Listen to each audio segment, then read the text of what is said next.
One of the big aims of the GK12 books program is to enhance not only the skills of high school students, but also the skills of us as graduate fellows. And we do a lot of research with the Ohio River, and we do a lot of projects with the students on the Ohio River as like the water quality sampling. But we don't want to just reach to them about water quality, we want to reach to them about different aspects about STEM technologies. So transportation system on the Ohio River is one of them, showing them there's different forms of transport and commerce in the United States, so it kind of ties in different professions. We work with various school districts throughout the area here, along the Ohio River mostly. We try to get children in schools involved with water quality, get them interested in the environment, and we basically use the Ohio River to show them that it directly relates to them. So we take them out on the boat, we teach them about water quality, different things that can change the water quality for good and for bad, get them interested in the wildlife in the river, and hopefully that'll kind of show them that there are things that higher education does, especially that can directly relate to them, and maybe get them involved with science, technology, engineering, and mathematics.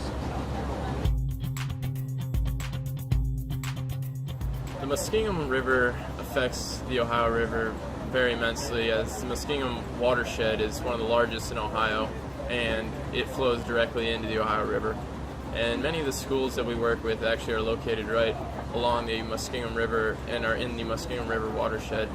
So we hope that teaching water quality practices that are smart in terms of environmental standards will really help the quality of the Muskingum, which in turn will help the quality of the Ohio River.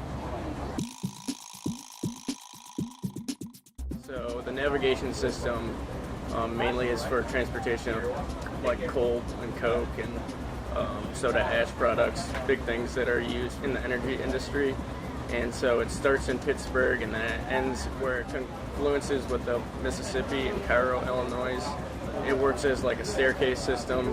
It's the highest elevations in Pittsburgh and the lowest is in Cairo. And the locks and dams help the barges get from Pittsburgh to Cairo because it drops a little over 200 feet in elevation.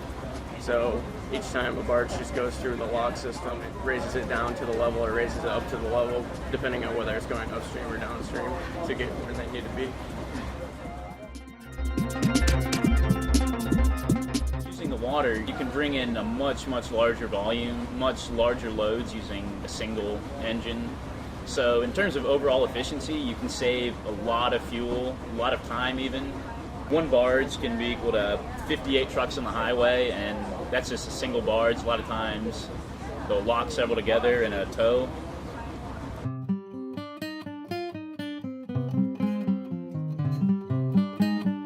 So when going through the lock and dam, what makes them so efficient is they're all gravity fed.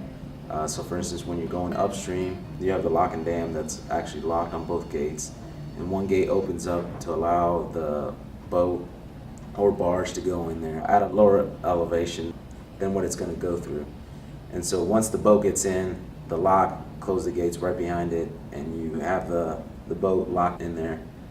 And using either a drain valve or a filling valve, water is pushed into the dam, flooding up the dam up to the elevation where the outflow is going to go. And then once the same elevation is reached, the gates are opened up and the barge is allowed to leave.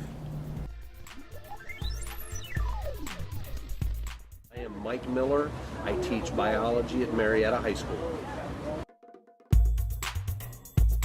It's a great opportunity for the kids to learn to understand the river. It really brings something that's right next to them because we live right on the river, and it brings the relationship of that river to what their lives are like. This program has opened their eyes to understanding how the river changes, what things they do, how it affects the river. And before, we really didn't cover it in class because it wasn't molecular biology, it wasn't structural biology. but this is more an environmental aspect that we hadn't touched on until the program introduced itself, and I love it because it really shows the kids how it affects their everyday lives and how they should think about things to affect the river.